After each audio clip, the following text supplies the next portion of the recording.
शंकरं शंकराचार्यं केशवं बादरायणं सूत्रभाष्यकृतौ वन्दे भगवन्तौ पुनः पुनः। ईश्वरो गुरुरात्मेति मूर्तिभेदविभागिने व्योमवद्व्याप्तदेहाय दक्षिणामूर्तये नमः। मंगलं दिशतु मे विनायको मंगलं दिशतु मे सरस्वती।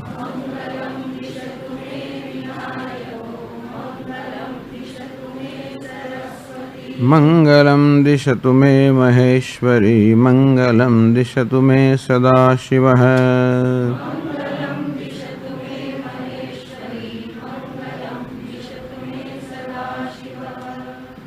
विश्वं दर्पणदृश्यमाननगरे तुल्यं निजान्तर्गतं पश्यन्नात्मनि मायया बहिर्भूतं यथा निद्रया।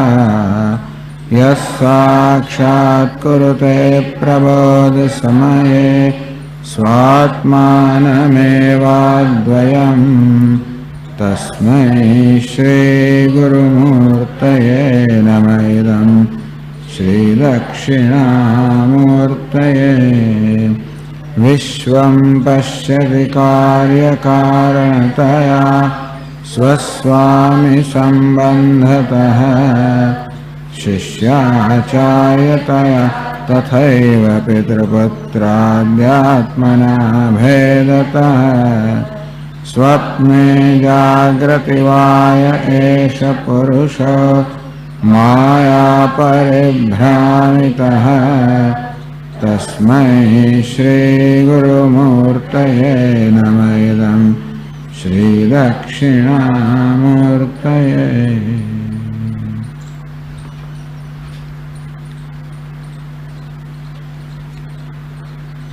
7वां और 8वां श्लोक 157 पाना पर। उपास्योपासकत्वेन गुरुशिष्यक्रमेण च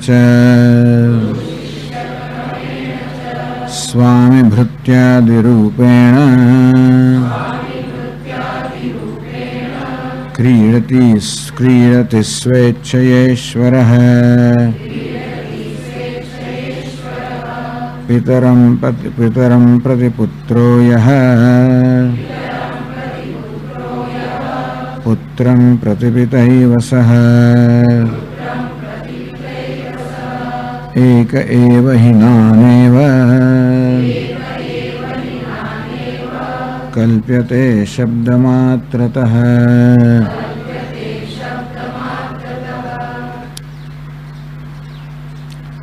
स्वेच्छया ईश्वर क्रीडते। आ ईश्वर પોતાની ઈચ્છાથી આ પ્રકારે ક્રીડા કરી રહ્યો છે.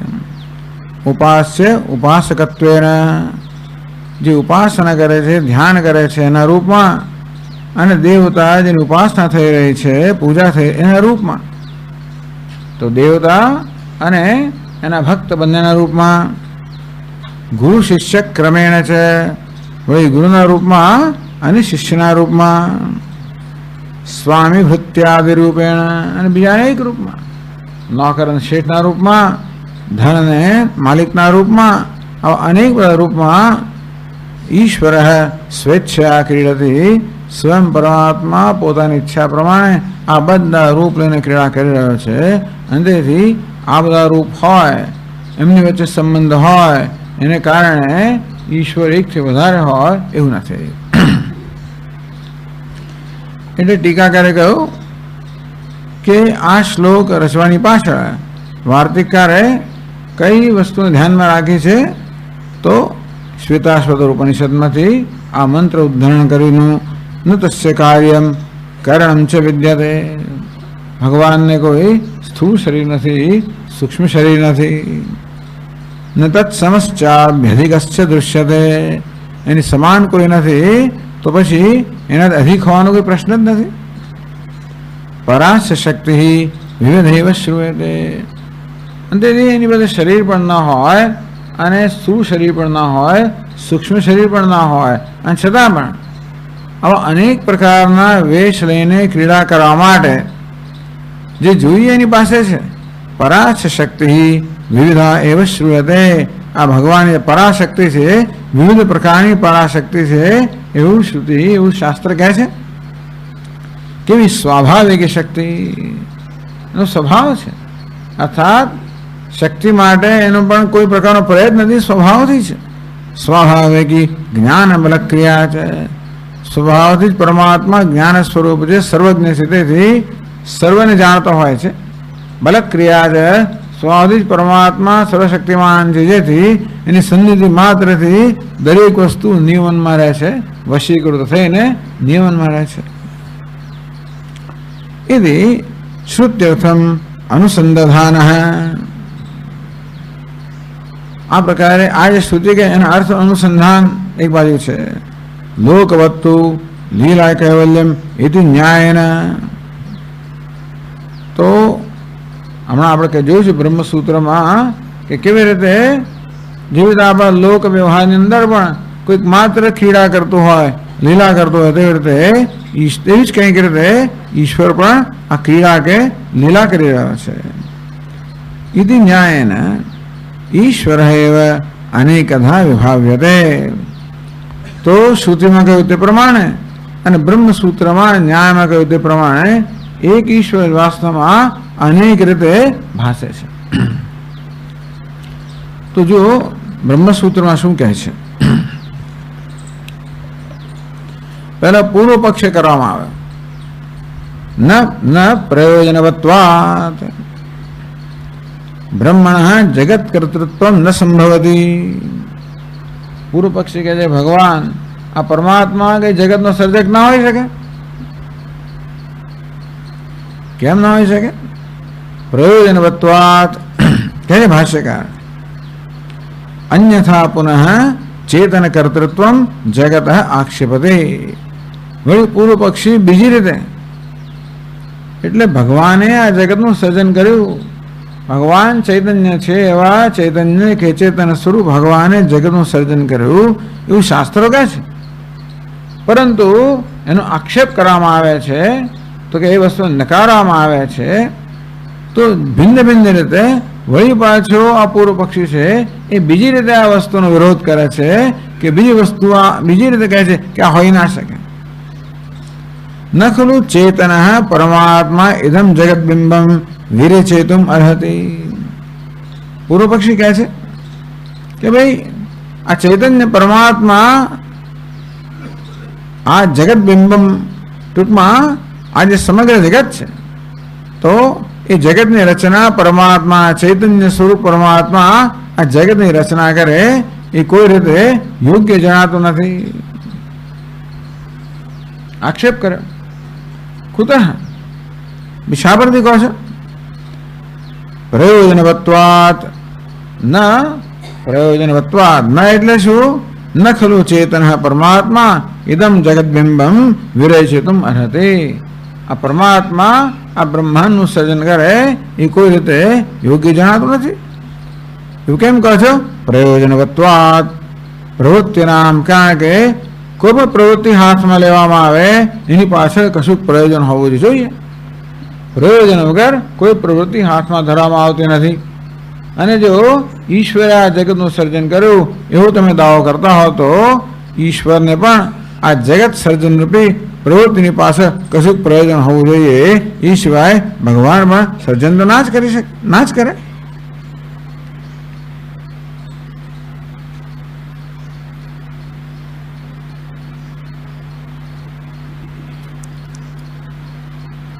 કેમ? પરિતૃપ્તાદ બ્રહ્મણ જગત સર્જન વદન સમન્વયો વિષય હૈ. એક બાજુ આપ કહો છો કે પરમાત્મા તૃપ્ત છે, પૂર્ણ છે, અર્થાત પૂર્ણ એવા પરમાત્મા જગતનું સર્જન, એવું પાછું કહેવું છે તમારે. આનંદાદ્ય વિખલ વિમાની ભૂતાની જાયંતે આનંદેન જાતાની જીવંતી આનંદમ પ્રયંતી અભિસંવિશંતી. આનંદમાંથી, પૂર્ણતામાંથી, પૂર્ણ તૃપ્તિમાંથી આ જગતનું સર્જન થયું. એના આવડે જ એનું પાલન થાય છે. એમાં જ વળી પાછું જગત એમાં જઈને લીન થઈ જાય છે.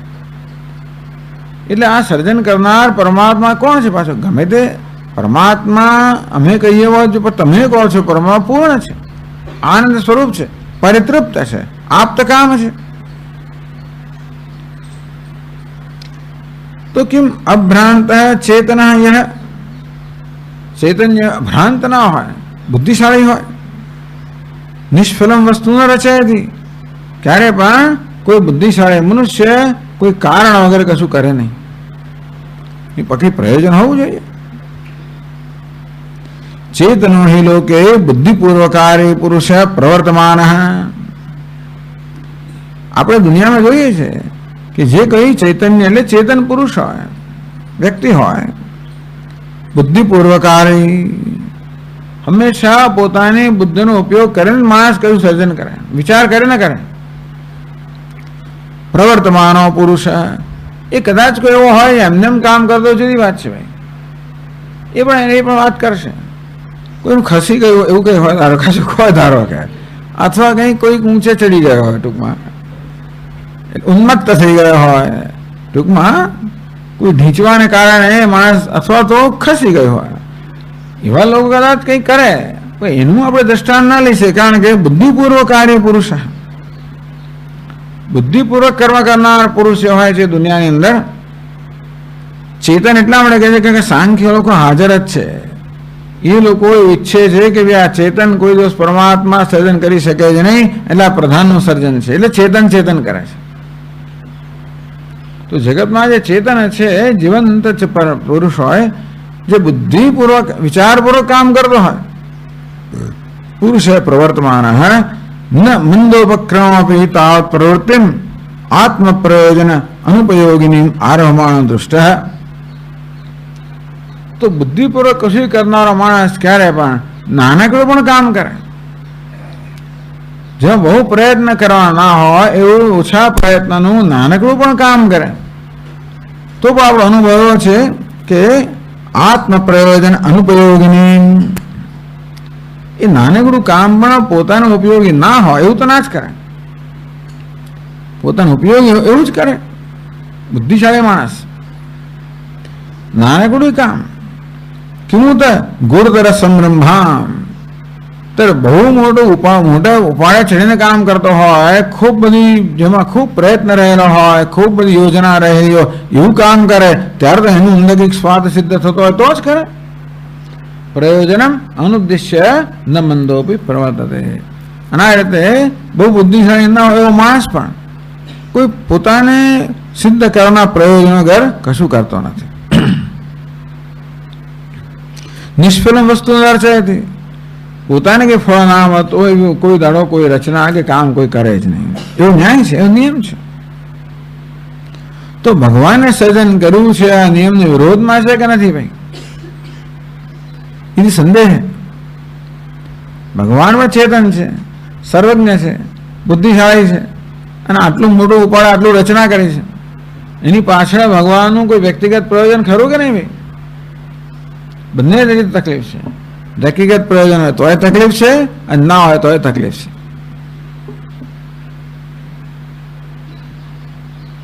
પહેલા કોઈ ભગવાનનું શરીર ક્યાં છે તો કેવું સર્જન, એ વાત થઈ ગઈ, બધી એ વાત થઈ ગઈ. અદેહસ્યાપી શ્રુતિબલા શક્તત્વોક્ત્વા કર્તૃમુક્ત્વમ. હવે એટલે પેલું કહે કે ભાઈ ઈશ્વરસ્ય ફલ અભાવે બી પરપ્રયોજનાય સૃષ્ટ પ્રવૃત્તિ અસ્તુ. હંમેશા માણસ સ્વાર્થ જ પ્રવૃત્તિ કરવાનો નિયમ તો નથી. ઘણી વાર બીજા પર ઉપકાર કરવા માટે પ્રવૃત્તિ કરે. એટલે ઈશ્વરે સ્વાર્થથી પ્રેરણા પ્રવૃત્તિ કરે એવું તમે શા માટે કહો? આ બીજા જીવો પર ઉપકાર કરવા માટે ભગવાન જગતની રચના કરે એવું થઈ શકે ને? તો બુદ્ધિપૂર્વક રચના પણ હોય, પ્રયોજન પણ હોય, પણ હંમેશા સ્વાર્થનું જ પ્રયોજનનો નિયમ નથી. તો કે ના, સ્વાર્થનું જ પ્રયોજન હોય. ભવતી છે લોક પ્રસિદ્ધ અનુવાદની શ્રુતિ. જે લોકો જાણે છે એનો અનુવાદ કરનારી આ શ્રુતિ છે. એટલે શ્રુતિ ઘણી અનુવાદ કરતી હોય, નવું નથી કહેતી. લોક પ્રસિદ્ધ અનુવાદની શ્રુતિ, લોકમાં પ્રસિદ્ધ અર્થાત જે બધાનો અનુભવ છે એ અનુભવને જ કહેનારે, એનો જ અનુવાદ કરનારે આ શ્રુતિ છે. નવારે સર્વસ્ય કામાય સર્વમ પ્રેમ ભવતી આત્મસ્તુ કામાય સર્વમ પ્રેમ ભવતી. બૃહદારણ્યક ઉપનિષદમાં સ્પષ્ટ કહેવામાં આવ્યું કે ભાઈ બીજાઓ પ્રિય છે એટલા માટે, એટલે બીજાઓના માર્ગ ખાતર પ્રિય નથી, દુનિયામાં જે કઈ વસ્તુ પ્રિય છે એટલા જ માટે કે પોતાની જાત પોતાને પ્રિય છે. ટૂંકમાં જે કોઈ માણસ કશે પ્રેમ કરતો જણાતો હોય એ પ્રેમની પાછળ છેવટે તો કશું પ્રયોજન હોય જ છે, એ સિવાય કોઈ કશું કરે નહીં.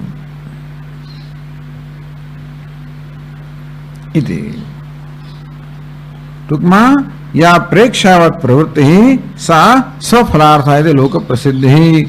ટૂંકમાં આ બધાનો અનુભવ છે કે જ્યારે કોઈ બુદ્ધિપૂર્વક માણસ કામ કરતો હોય, વિચારીને કામ કરતો હોય, ત્યારે હંમેશા એમાં પોતાનો કશોક તો લાભ હોય છે. કોણે કહે ભાઈ કેમ ઘણા લોકો દયાથી પ્રેરણે કામ કરે છે? ઘણા લોકો બીજા પ્રત્યે દયાથી કરુણાથી પ્રેરણે કર્મ નથી કરતા. તો તમે આ નિયમ કયો કે જ્યારે જ્યારે કશી પ્રવૃત્તિ કરવામાં આવે ત્યારે એમાં કંઈક ને કંઈક પોતાનો સ્વાર્થ રહેલો જ, એવું તમે કેમ કહો છો? ઘણા દયાળુ લોકો કોઈ સ્વાર્થ વગર પ્રવૃત્તિ કરતા હોય છે. ન છે દયાળુ પ્રવૃત્તો વ્યભિચાર હે. કોઈ દયાળુ માણસ પણ મદદ કરતો હોય એમાં પણ આ નિયમ લાગુ પડે જ છે. કેમ ભાઈ? તસ્યાહ અપી પર દુઃખ અસહન પ્રયુક્ત સ્વચિત્ત વ્યાકુલતા નિવૃત્ત્યર્થિત્વાદ ભાવ. દયાળુ માણસ હોય એટલે બીજાને દુઃખી જોઈને રહેવાય નહીં. પર દુઃખ અસહન, દયાળુ કોને કહેવાય? જે બીજાના દુઃખને સહન ના કરી શકે. એને કારણે બીજાનું દુઃખ સહન ન કરી શકતો હોવાના કારણે એનું ચિત્ત વ્યાકુળ થઈ જાય. તો પોતાના ચિત્તની વ્યાકુળતાને નિવૃત્ત કરવા માટે છેવટે નક્કી કરવું જ પડે, નહીં તો એનું મન અને શાંત બેસવા નથી. એ ભલે દયાથી પ્રેરણા પ્રવૃત્તિ થઈ હોય છતાં પણ એ પ્રવૃત્તિની પાછળ પણ પોતાનું કોઈ વ્યક્તિગત પ્રયોજન તો ખરું છે. પોતાના અંદર જે વ્યાકુળતા જન્મી એ વ્યાકુળતા પોતે સહન ના કરી શકે માટે એમાંથી મુક્ત થવા માટે પ્રવૃત્તિ થાય. ટૂંકમાં દયાળુ વ્યક્તિની પ્રવૃત્તિની પાછળ પણ કશું પોતાનું વ્યક્તિગત પ્રયોજન રહેલું હોય છે. એટલે નાનકડી પ્રવૃત્તિ પણ જ્યારે કોઈ માણસ પોતાના વ્યક્તિગત પ્રયોજન વગર ના કરતો હોય તો ખૂબ પ્રયત્ન જેમાં રહેલો હોય એ પ્રવૃત્તિ તો ના જ કરે. ગુરુતર આશસ્ય ફલમ વાચ્યમ, ખૂબ બધો પ્રયત્ન કરીએ તો ફળ હોવું જોઈએ. એટલે શંકરાચાર્ય કે ગુરુ તત્સંભાચયમ પ્રવૃત્તિ. આ જગતની રચના એટલે શું વાત છે ભાઈ?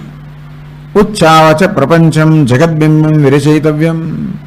આ જગતની એમાં કેટલું કરવું પડે, ભગવાન કેટલો વિચાર કરો, વિચાર કરો. ઉચ્ચાવચ પ્રપંચમ, અનેક પ્રકારનો પ્રપંચ. ઊંચા એટલે ઊંચું નીચું. એટલે એક સૂર્ય એકદમ તેજસ્વી હોય, એક બાજુ બે અંધકાર પણ હોય, એક બાજુ ચોર પણ હોય, બીજી બાજુ પેલા સંત પણ હોય, એક બાજુ શૈતાન પણ હોય, એક બાજુ પુણ્યશાળી પણ હોય, પાપી પણ હોય, ધનવાન પણ હોય, ગરીબ પણ હોય, સુખી પણ હોય, દુઃખી પણ. ઊંચું વૃક્ષ હોય, નાની લતા, બધું હોય. એક સરખું બધું જેમ તેમ બનાવતો જુદી વાત છે કે ચાલો બનાવી નાખી. ઘણી વાર આપણે કોઈને બળ કરી બળજબરી કરી એટલે ચાલો રોટલી ફટફટ કરી નાખી, ધડ ચાલો કરી નાખ્યો. લે જેને ખાવું હોય ખાઓ, કાચું હોય જે હોય ખરું એક સરખું. એવું ભગવાને કર્યું. વેઠ ઉતારે જુદી વાત છે. ભગવાન વેઠ નથી ઉતારી. આ જગતની રચના કરો કોઈ વેઠ નથી ઉતારી. એની પાસે ખૂબ કાળજી છે ને, દરેક વસ્તુને પાછળ વિચારપૂર્વક કરેલો છે. પેલા માળા બનાવે તો માળાની એક જગ્યાએ તમે જુઓ કે બધી જગ્યાએ વિચાર છે. બધા મણકાઓ રંગબેરંગી હોય, પાછા આમથી આમ જતું હોય, વચ્ચે આવું હોય, જાય કેટલું બધું અંદર હોય.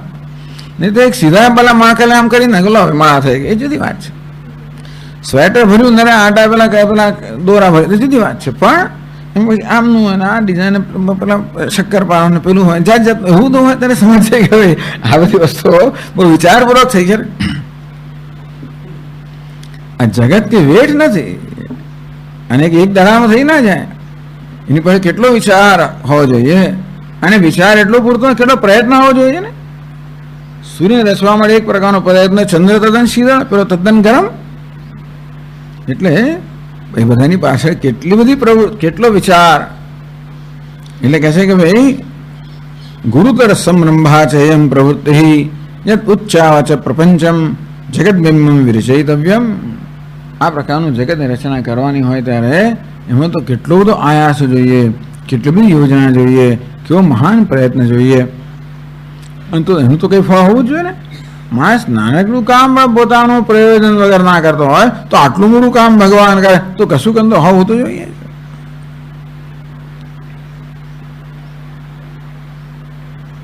તરી અસ્તિ ઈશ્વર સાહેબ પ્રવૃત્તિ સ્વાર્થ. ભલે ચાલો સ્વીકારી લઈએ, પેલો આવો આવી દઈએ કે આપણે ભલે ચાલો, આપણે તો ભાઈ બચાવ કરવાનો ઈશ્વરે સર્જન કર્યું એટલે આવી દલીલ જ્યારે કરે આપણે કે ભલે ચાલો, ઈશ્વરે પણ પોતાનો કોઈ સ્વાદ સિદ્ધ કરવા માટે આ જગત રચ્યું એમ માનો છે. યમપી પ્રવૃત્તિ ચેતનસ્ય પરમાત્મા આત્મ પ્રયોજન ઉપયોગીની પરિકલ્પ્યત. તો ચૈતન્ય પરમાત્મા છે, એમણે આ જગત રૂપે જે પ્રવૃત્તિ કરી એ પણ પોતાનું વ્યક્તિગત પ્રયોજન સિદ્ધ કરવા માટે કરી. સ્વાદ પ્રેરણા એવું ધારો કે કલ્પના કરો તમે, સિદ્ધાંત એવું કે તો પરિતૃપ્તત્વ પરમાત્મા શ્રૂયમાણમ બાધ્યત. પણ આપ તો કહો છો પાસે બીજી બાજુ કે પરમાત્મા પરિતૃપ્ત છે, અને એટલે સત્ય સંકલ્પ આત્મકામ આપ્તકામ. ભગવાન તો કામના વગરનો છે, પૂર્ણ છે. તો પૂર્ણમાં જે પરિતૃપ્ત છે, આનંદ સ્વરૂપ છે, પરિપૂર્ણ છે, તૃપ્ત છે, અને એટલી કામનાની ગંધ માત્ર જ એનામાં નથી. એવો ભગવાન હોય. બાકી આજે સવારે વાત કરી કામના હોય તો પછી બહુ તો દરેકે કોઈ વસ્તુ સદે નહીં. આપણામાં જેટલી વધારે કામના હોય એટલો વધારે અપચો થાય. ટૂંકમાં આપણને ધન સંપત્તિ સત્તા પ્રતિષ્ઠા મળ્યું હોય એ પચાવવા માટે તો બહુ મોટું અંદર મોટું આપણું ગણપતિ જેવું મોટું વિશાળ ઉદર જોઈએ. તો પછી આટલું નાનું ઉદર તો પછી તો બહાર જ આવે બધું. ટૂંકમાં જો માણસમાં સ્વાર્થ હોય અને આ બધી વસ્તુ એનો દુરુપયોગ થવાનો છે. એટલે ભગવાનમાં જરા પણ સ્વાર્થ હોય, જરા પણ, તો પણ છોડે ક્યાંક રાગ દ્વેષ, જરા પણ આટલો બધો સ્વાર્થ આટલો પણ હોય ને તો એ સ્વાર્થ એ પૂરો કરતો હોય એની પ્રત્યે કંઈક પક્ષપાત રહેવાનો તો ખરો છે.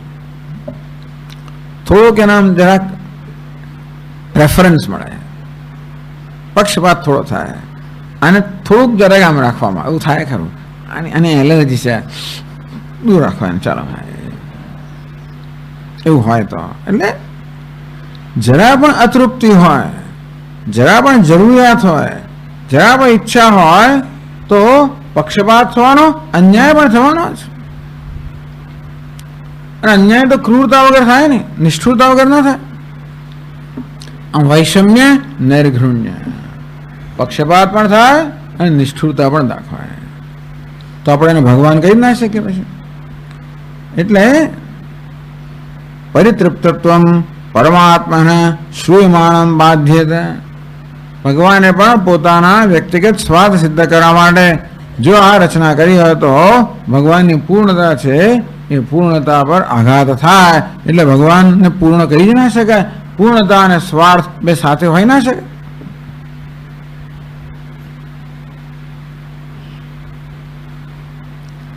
પ્રયોજન અભાવ એવા પ્રવૃત્તિ અભાવ વિચાર.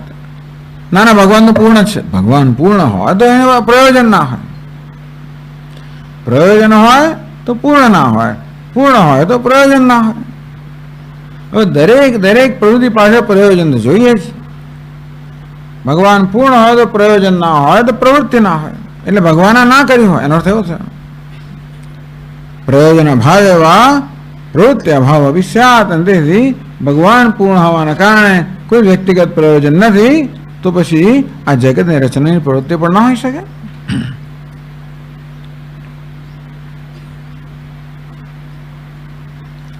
તો ભલે તેને ઈશ્વર પ્રેક્ષાવાન ન ભવતી, ભગવાન પ્રેક્ષાવાન નથી. ભગવાન વિચારપૂર્વક નથી કર્યું એવું તમે કોઈ પણ છેવટે છેલ્લો રસ્તો લો તમે. એટલે ભગવાને જગતનું સર્જન કર્યું, એનો બચાવ કરવા માટે છેલ્લો રસ્તો તમે લો. કારણ કે પ્રયોજન વગર પ્રવૃત્તિ થાય નહીં. પણ ભગવાનનું પ્રયોજન કહેવાની નહીં તો ભગવાન તો પછી સ્વાર્થ ભાવ થાય તો પછી પૂર્ણ ના ઠરે. અને પૂર્ણ તો પ્રયોજન પ્રવૃત્તિ ના થાય.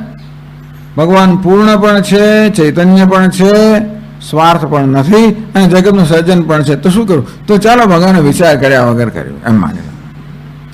તો વિચાર કર્યા વગર થાય. આ તો પ્રયોજન ક્યારે હોય? વિચાર કરીને કરો ત્યારે. વિચાર કર્યા વગર શું કરો તો પ્રયોજન ના પણ હોય. એમને મૂકી દે.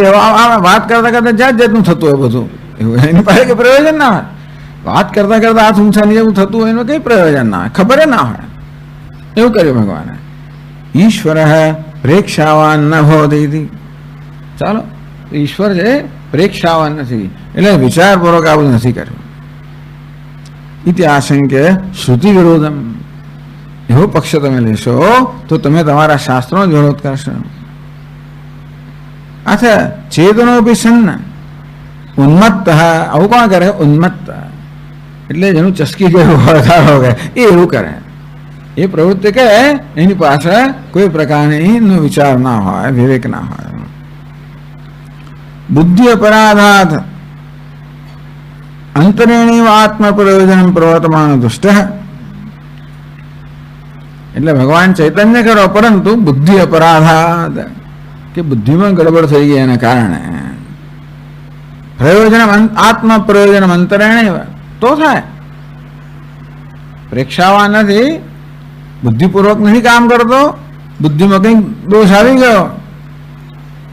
એવું ને કોઈક ભક્તે કશું કહ્યું ને ભગવાન એકદમ પછી આમ ગાળો થઈ ગયો, એવું થાય? કારણ ભગવાનમાં પણ થઈ જાય. ઘણી વાર ભગવાન ગાળાની જેમ વર્તતો હોય છે. જેવી રીતે વિદુરજીના પત્નીને એ ગાળા ના એ ગાળા થઈ જાય. એટલે પેલા કેળા છોલી છોલીને છાલ ભગવાન ના આપે અને આ ખાધા કરે. એટલે એવું કે ભગવાને કર્યું હોય? એટલે ભગવાન ઘણી વાર ગાળા થઈ જતા હોય છે. તો એ પ્રકારની પ્રવૃત્તિ છે. અચ્છા, ચેતનોપી સન્ન ઉન્મત્ત હૈ. ભગવાન ચૈતન્ય કર્યા ઉન્મત્ત કેમ? બુદ્ધિ અપરાધાત.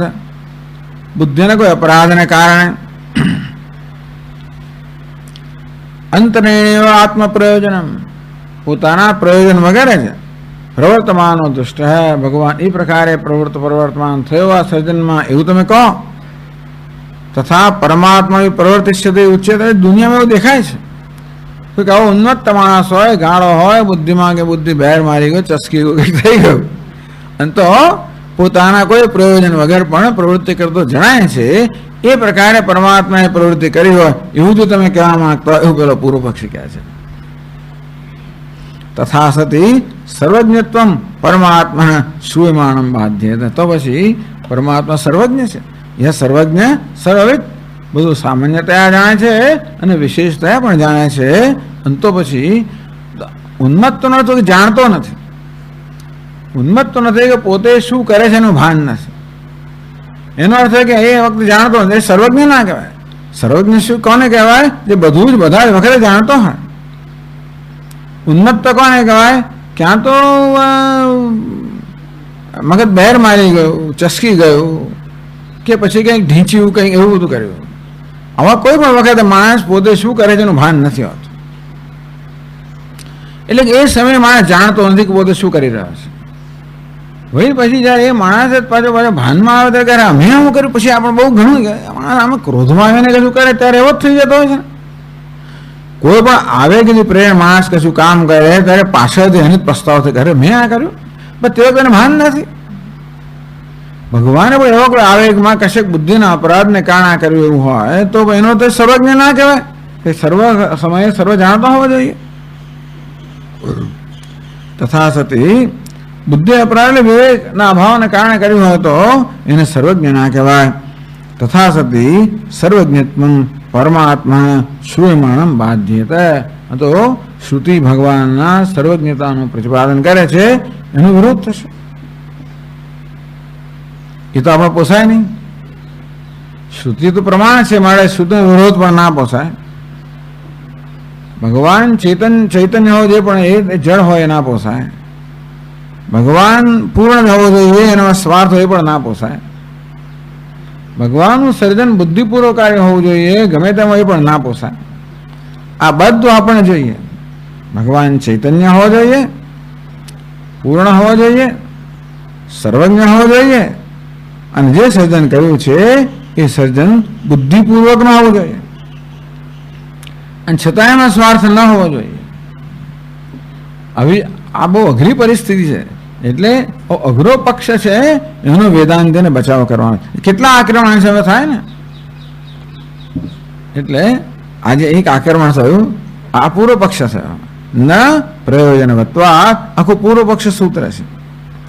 એટલે છેલ્લો પૂર્વ પક્ષનો આ પ્રકારનો નિર્ણય થયો, તસ્માત અશ્લિષ્ટા ચેતના સૃષ્ટિ હતી.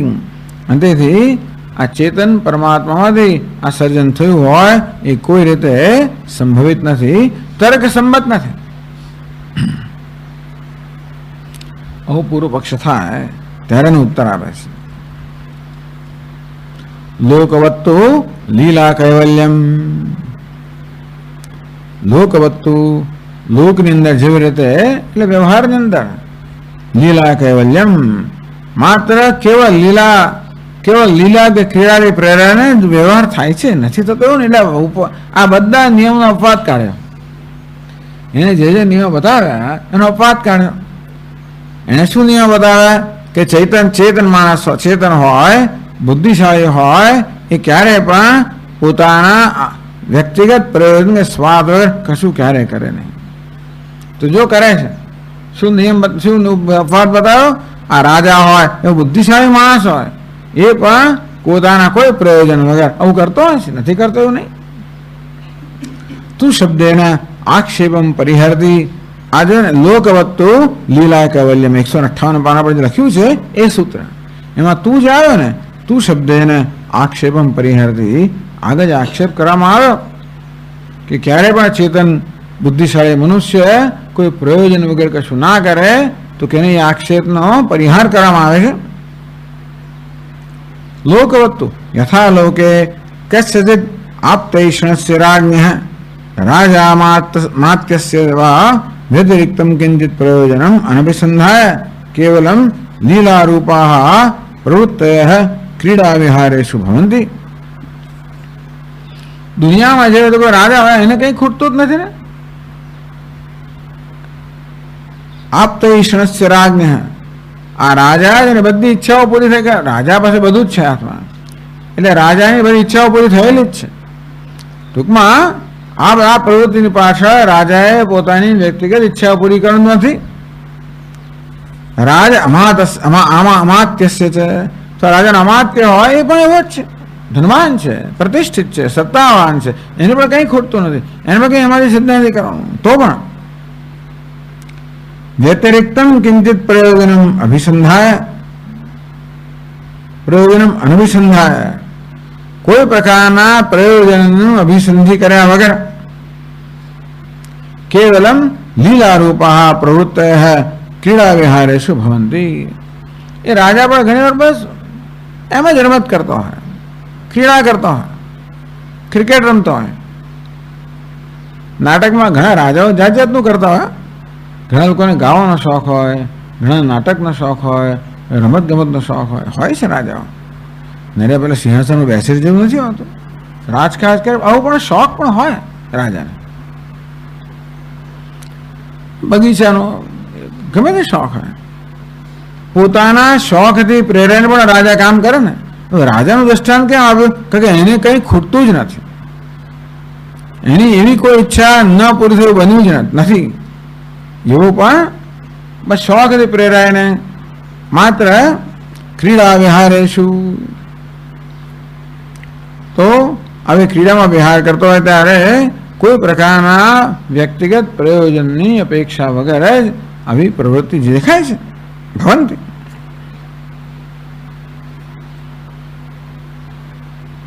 એટલે વ્યતિરિક્તમ એટલે લીલા વ્યતિરિક્તમ કિંચિત, એટલે લીલા કે ક્રીડા સિવાય એનું કોઈ પ્રયોજન નથી. પ્રયોજન માત્ર ક્રીડા કરે એ પ્રયોજન સિવાય બીજા કોઈ પ્રકારના પ્રયોજન વગર આ રાજા વગેરે અભિજાતની ક્રીડા કરતા જણાય છે. રમ્ય દેશેષુ, કોઈ રમ્ય પ્રદેશમાં જઈને આવું કરે, અથવા કદાચ એમાં કંઈક એટલે કદાચિત રાજાદીનામ લીલાયાપી કિંચિત ફલમ સુખોલ્લાસાદિકમ સંભાવ્યતા. બને કે રાજા કે અમાત્ય પણ ધારો કે પ્રવૃત્તિ કરે, કંઈક નાનકડું પ્રયોજન હોય. શું છે? સુખોલ્લાસાદિકમ, એટલે સુખ ઉલ્લાસ મળે એટલા માટે કરતો હોય. એટલે કદાચ રાજાની પ્રવૃત્તિની પાછળ પણ, એટલે ક્રીડાની પાછળ કદાચ કંઈ પ્રયોજન જણાય. એટલે બીજું દ્રષ્ટાંત આપે છે. તથાપિ નિશ્વાસાદવ પ્રેક્ષાવત પ્રવૃત્તિત્વમસ્તિ નું તસ્ય સસ્ય તદ ઉદ્દેશ્યમ ફલમ કિંચિદસ્તિ. પણ માણસ શ્વાસ નિશ્વાસ લેતો હોય, બુદ્ધિશાળી માણસ છે, એની પાસે કોઈ પ્રયોજન નથી. યથા ચ ઉશ્વાસ પ્રશ્વાસ દેહ અનભિસંધાય બાહ્યમ પ્રયોજન સ્વભાવાદેવ ભવન સંભવંતી. તો માણસ બુદ્ધિશાળીઓ છે તો એ સ્વભાવથી શ્વાસ નિશ્વાસ લેતો હોય છે, કોઈ પ્રયોજન નથી હોતું. એટલે આ દ્રષ્ટાંતો શેને મળે આપ્યા કે ચૈતન્ય અને બુદ્ધિશાળી માણસ હંમેશા સ્વાર્થથી પ્રેરાઈને પ્રવૃત્તિ કરે એવો નિયમ નથી. એવા અપવાદ હોય છે. જેમ કે રાજા એવા કોઈ પ્રકારના સ્વાર્થથી પ્રેરાયા વગર જ આવી ક્રિયા કરતો હોય છે. કે બીજો માણસ શ્વાસ નિશ્વાસ લેતો હોય, શ્વાસોશ્વાસ લેતો હોય તો પણ એની પાછું કોઈ પ્રયોજન સ્વભાવથી થતું હોય છે. સ્વભાવાદેવ સંભવંતી. એક મહત્વ છે સ્વભાવ, એ પણ એક વસ્તુ હોઈ શકે. સ્વભાવમાં કોઈ પ્રયોજન ના હોય. પ્રાણ સ્વભાવ ચલત્વમ, પ્રાણ સ્વભાવ છે કે ચાલ્યા કરે. પ્રારબ્ધમ વા ઉચ્છ્વાસાદે હેતુ, અથવા તો પ્રારબ્ધને કારણે શ્વાસોશ્વાસ થતો હોય. તેવી રીતે એવમ ઈશ્વરસ્યાપી અનપેક્ષ કિંચિત પ્રયોજનાંતરમ સ્વભાવાદેવ કેવલમ લીલારૂપા પ્રવૃત્તિ ભવિષ્યતિ. અંતે રીતે ઈશ્વરમાં કોઈ પ્રકારના પ્રયોજન વગર જ માત્ર સ્વભાવથી જ લીલા જેવી આ પ્રવૃત્તિ કરે. કાળ કર્મ સહિત માયા, એનો સ્વભાવ માયા. કાળ અને કર્મ સહિતની માયા છે, ઈશ્વરનો સ્વભાવ છે. એને પ્રેરણે ભગવાન આ પ્રકારની પ્રવૃત્તિ કરે જેની પાછળ એનું કોઈ વ્યક્તિગત પ્રયોજન ના હોય. બહુ મહત્વનો સિદ્ધાંત છે વેદાંતનો. ઈશ્વર વિશેનો આ બહુ જ મહત્વનો સિદ્ધાંત છે. કારણ કે નહીતર તો કોઈ દિવસ આપણા મનમાં શ્રદ્ધા સ્થિર થાય નહીં. ઈશ્વર વિશેની શ્રદ્ધા ભાગ્યે સ્થિર થતી હોય છે. કારણ કે ભગવાન જે કરે છે એની પાછળ કશું પ્રયોજન છે માનીને આપણે બધી વસ્તુઓનું અર્થઘટન કરતા હોઈએ છીએ. અને આપણે અનુકૂળ હોય ત્યાં સુધી આ બધું ટકી રહે, પછી અનુકૂળ ના થાય ત્યારે પછી બહુ મુશ્કેલી પડતી હોય છે ને. એટલે ઈશ્વરે આ જગતની રચના કરી અને જે થઈ રહ્યું છે એની પાછળ શું છે સમજવું પડે. એટલે કે ભાઈ સ્વભાવાદેવ કેવલમ લીલારૂપા પ્રવૃત્તિ ભવિષ્યતિ. સ્વભાવથી કેવો સ્વભાવ? લીલા કરવી, ક્રીડા કરવી, એ પ્રકારના સ્વભાવ માત્રથી પણ આ જગતની રચનાની પ્રવૃત્તિ સંભવિત છે. અનપેક્ષ કિંચિત પ્રયોજનાંતરમ, કોઈ પ્રકારના પ્રયોજન વગર માત્ર સ્વભાવથી, એવો સ્વભાવ વચ્ચે ભગવાન કોઈક ન પણ કે કરવું.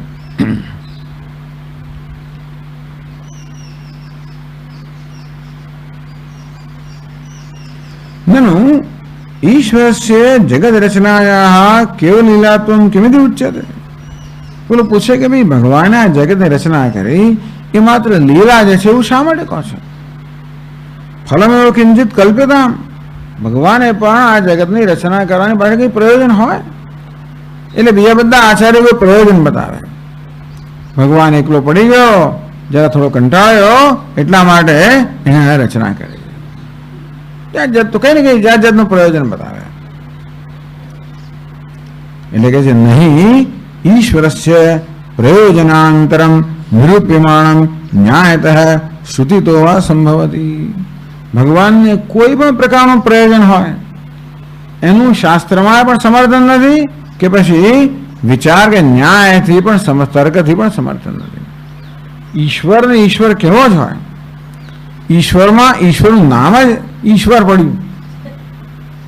સવારે કહ્યું ને ઈશ્વર એટલે શાસક. કયો શાસક? જેનો કોઈ શાસક નથી એવો શાસક. હવે આપણો કોઈ શાસક હોય ને તો એક રીતે થોડીક સલામતી છે કે એ ધ્યાન રાખે. આપણે આડા થઈએ તો આપણને એ માર્ગ પર રાખે એટલે થોડી સલામતી છે. શાસક હોવો સારું જ છે જીવનમાં. जीवन कोई शासन तो स्वीकार हो, किसी का शासन तो स्वीकार नहीं चाहिए. शासन न स्वीकारिए અને માત્ર સ્વતંત્ર બુદ્ધિ ચાલીએ તો ઘણીવાર આપણી બુદ્ધિ ક્યાં ને ક્યાંય ખાડામાં નાખે. તદુપરાંત ખાસ કરીને આપણી પાસે જ્યારે શાસન હોય, આપણી સત્તા હોય અને નિરંકુશ સત્તા હોય, અર્થાત એ સત્તા નિયંત્રણ કરનારા કોઈ ના હોય, ત્યારે તો બહુ જ મોટી જવાબદારી આવી પડે. એ જવાબદારી કે સત્તાની પાછળ કશો પણ સ્વાર્થ ના હોવો જોઈએ. જરાક પણ સ્વાર્થ હોય તો સત્તાનો દુરુપયોગ થવાનો જ. એટલે મેનેજમેન્ટના વિદ્યાર્થીઓને કહીએ કે ભાઈ જેમ જેમ તમે તમારી કારકિર્દીમાં આગળ વધો તેમ તેમ તમારો એટલા પ્રમાણમાં આધ્યાત્મિક વિકાસ થવો જોઈએ, તો જ એ આગળ વધેલું કામમાં લાગશે. નહીં તો મિનિસ્ટર થયા એટલે પછી શોષણ જેવા કે થાય જ નહીં. ભલે ગમે તેટલી બુદ્ધિ હોય તો અંદરનો સ્વાર્થ અને એવી ખેંચાખેંચ કરાવે, એમાં જ બધી શક્તિનો સમય જતો હોય, કામ કરવાનો સમય જ ના મળે. એટલે પેલા કે ને ભાઈ આ માણસ માટી પગો એટલે ટૂંકમાં તો જાત જાતને એવા શબ્દ પ્રયોગ હોય છે. પણ એવી જાતના એને વામણા લોકો એવો શબ્દ વાપર્યો. વામણા એટલે આમ ઊંચો હોય ભલે 6 ફૂટ 3 ઇંચ, 15થી વામણો. વામણ એટલે જેનો આધ્યાત્મિક વિકાસ નથી, જેનામાં નિસ્વાર્થ નથી, ઉદારતા નથી. ધારમાં બધી શક્તિઓ ડાપણ એટલે બધી કુશળતા હોય, પણ આ બધું ના હોય એટલે બધી કુશળતાનો દુરુપયોગ થાય. ભગવાનને એવું ના પરવડે. એટલે ભગવાન કેવો હોવો જોઈએ? જરા પણ સ્વાર્થ હોય, એ તો સર્વશક્તિમાન છે, એ જરા પણ દુરુપયોગ થાય તો પણ બહુ ખરાબ અનર્થ થઈ જાય. એટલે ભગવાને જરા પણ સ્વાર્થ ના પરવડે. એટલે કહે છે કે ભાઈ ઈશ્વરસ્ય પ્રયોજનાંતરમ, માત્ર સ્વભાવ માત્ર લીલા સિવાય જરામાં પ્રયોજન જો તમે અંદર અને ઈશ્વરની અંદર તમે પ્રયોજન જોવા જાઓ કે ઈશ્વરમાં પ્રયોજનનો આરોપ કરો તો તમે શ્રુતિનો વિરોધ કરવાના, ન્યાયનો વિરોધ કરવાના. આપ્ત કામત્વ વ્યાઘાતા, તો પછી ભગવાન આપ્ત કામ છે, પૂર્ણ કામ છે, એ વસ્તુ સાચી નહીં થાય. એટલે પેલો કે ભાઈ નનુ ઈશ્વર તૃષ્ણિમ કિમિદં ન તિષ્ઠતિ, તો ભગવાન શાંત બેસી કેમ નથી રહેતો? કિમિતિ સ્વસ્ય ફલામ, એટલે એને કંઈ નથી જોઈતું. આ સર્જન પાછળ એને કશું જો સિદ્ધ નથી કરવાનું, એને કંઈ નથી જોઈતું. સ્વસ્ય ફલામ પરેશાન દુઃખાવામ સૃષ્ટિ કેમ કરો છે? અને લોકોને આટલું દુઃખ, આ સૃષ્ટિ કેવી છે એને હવે તો કે મેળવો, લોકોને 1000 જાતનું દુઃખ પડે, આવી સૃષ્ટિ શાંત કેમ નથી બેસે રહેતો? તો પોતાને એમ જેમ કંઈ ફળ નથી, પણ લોકોને 1000 પ્રકારનું દુઃખ આપનાર સૃષ્ટિ શું કામ રચે છે? ભાઈ કહે છે કે ન ચ સ્વભાવ પરિનિયુક્તમ શક્ય છે. સ્વભાવ મારે કે કહી ના શકાય. એટલે આવું જ છે. મચ્છર તો કરડે છે, સ્વભાવ છે. શું કાલા આવું કરે? આટલા લોકોને દુઃખ શું કામ આપે? સ્વભાવ છે. એટલે કૂતરું શું કામ ભસે જાય? ક્લાસ ચાલે, સ્વભાવ છે. શું કરું? નચ સ્વભાવ, આ બીજો નિયમ કયો? નચ સ્વભાવ પરિનિયોક્તમ શક્ય છે. તમે અગ્નિનું કલા ભાઈ શું કામ બળે તું? બીજું શું કરું? ત્યારે કરું શું? બીજું અગ્નિ કેવું શું કરું? સૂર્ય કે ભાઈ તું સૂર્ય અલા ભાઈ જરા શાંત રહે, તું ના આવે, મને ઊંઘવું છે જરા, શું કામ આટલો બધો તડકો લાવે? કરવું શું? સ્વભાવ છે. તે ભગવાનને કે શું કામ કરે? તો કે હું શું કરું ભાઈ, મારો સ્વભાવ જ છે કે સર્જન કરવું. ન ચ સ્વભાવ पर्यनुयोक्तुं शक्यते। જે સ્વભાવ છે એના વિશે કોઈ પ્રકારનો પ્રશ્ન થઈ ના શકે. અગ્નિ કેમ ગરમ છે? સ્વભાવ છે. સાપ કેમ ડંખે છે? સ્વભાવ છે. કૂતરું કેમ ભસે છે? સ્વભાવ છે. સૂર્ય કેમ પ્રકાશ છે? સ્વભાવ છે. ઝેર કેમ મારી નાખે છે? સ્વભાવ છે. તેમ ભગવાન કેમ સર્જે છે? સ્વભાવ છે. દેવસ્ય સ્વભાવયમ આપ્ત કામસ્ય કા સ્પૃહા. બધા પછી ગૌડપાદાચાર્ય મહારાજ આ નિર્ણય પર આવ્યા. છેવટે બહુ બધા પક્ષો અમને તપાસ્યા, કેટલા બધા પક્ષોનું અનુસંધાન કર્યું, છેવટે આ નિર્ણય પર આવ્યા કે દેવસ્ય આ ભગવાનનો સ્વભાવ જ છે કે પોતાની માયા, જેમાં કાળ અને કર્મ રહેલું છે, માયા એનો સ્વભાવ અંતેથી આ પ્રકારે અભિવ્યક્ત થવું. લોકો દુઃખ પામે એમાં એ દુઃખ આપવા માટે નથી કરવું, એવું કંઈ પ્રયોજન નથી. એ તો એવું છે ને, અજ્ઞાનને કારણે જે માત્ર દોરડું જ છે, ત્યાં આપણે સાપ જોઈને પછી ભયભીત થઈએ અને પછી દોરડાને આપણે દોષ આપીએ તો એને શું કે દોરડું કે હું શું કરું ભાઈ, હું તો અહીંયા છું, બસ આટલું જ છું. દોરડાને આપણે દોષ આપીએ બરાબર છે, પણ કારણ કે આટલો ભય મને કેમ ત્યાં ભય પમાડ્યો, મેં તો કશું જ નથી કર્યું, એ પણ હકીકત છે. એટલે ભગવાન કે મેં તો કંઈ નથી, કે મેં ક્યાં કોઈને દુઃખ આપ્યું છે, મેં તો માત્ર સર્જન આવું કર્યું, આ આવી રીતે દેખાવું છું, હું વેશ પહેર્યો. હવે રાજા ધારો કે મોજથી ભિખારા વેશ પહેરીને ફરતો કે આપણે ના કહેવાય, ના ના કહેવાય. પોતાનો ભિખારા વેશ લે, રાજા ઘણી વાર શું કરે છે, જાત જાતના વેશ પહેરીને નગરચર્યામાં જાય, પાછાને જુએ કે લોકો શું બોલે છે ને શું કરે છે, ગમે તે વેશ પહેરે. આવું કેમ કર્યું? કોણ એને પૂછે? એને પૂછનારો કોણ હોય? કોઈ ના હોય. એટલે ભગવાનને પૂછે કોણ? એનો સ્વભાવ છે આવું છે. આવો વેશ શું કામ લીધો? વેશ લેવામાં આવો શું તેવો છું. વેશ કોને કહેવાય? અભિનેતાને આવે તો તું ભિખારી કેમ બન્યો? વેશમાં બન્યો છું ક્યાં? બન્યો હો તો પૂછો મને. ભિખારી બની ગયો હોય તો પૂછો.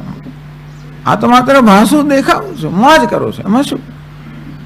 એટલે ભગવાનને કોઈ પ્રશ્ન કરી શકાયો છે જ નહીં.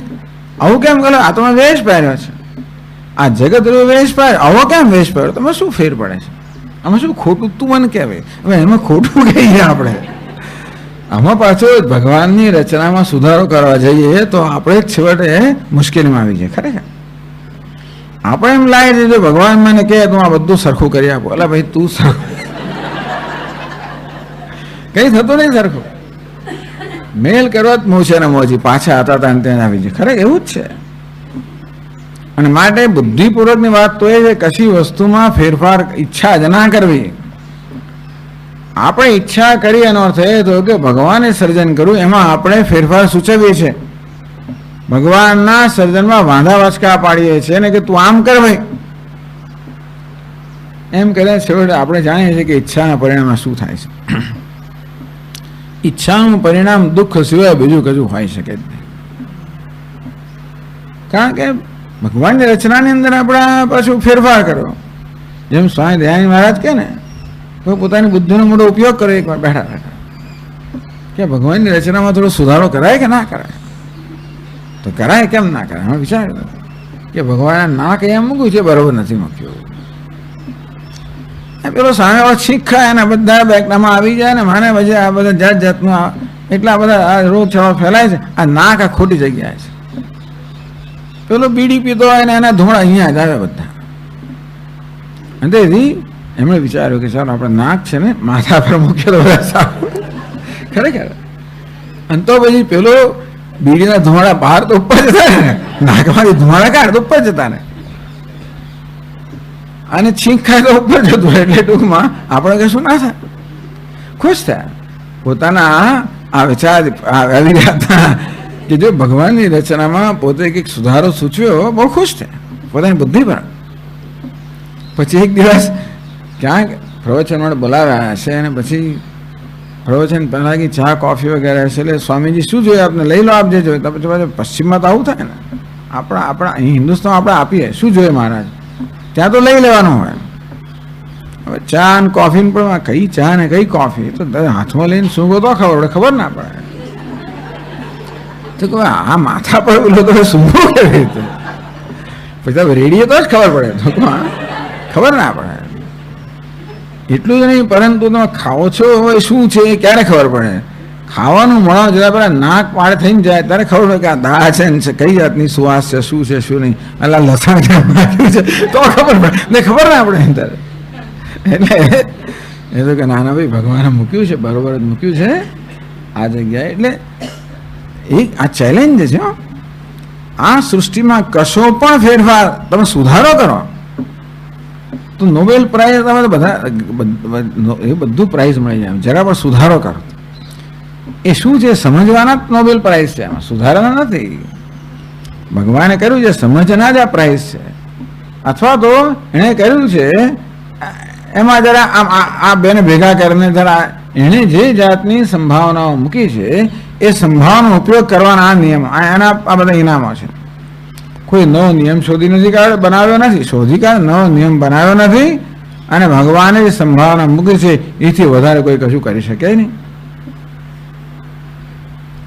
ઈચ્છા કરવી એટલે શું?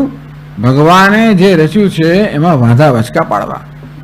આ બરોબર નથી, આમ કર, તો ત્યાં કેમ છે અહીં લઈ જાઓ, અહીં કેમ છે ત્યાં લઈ જાઓ.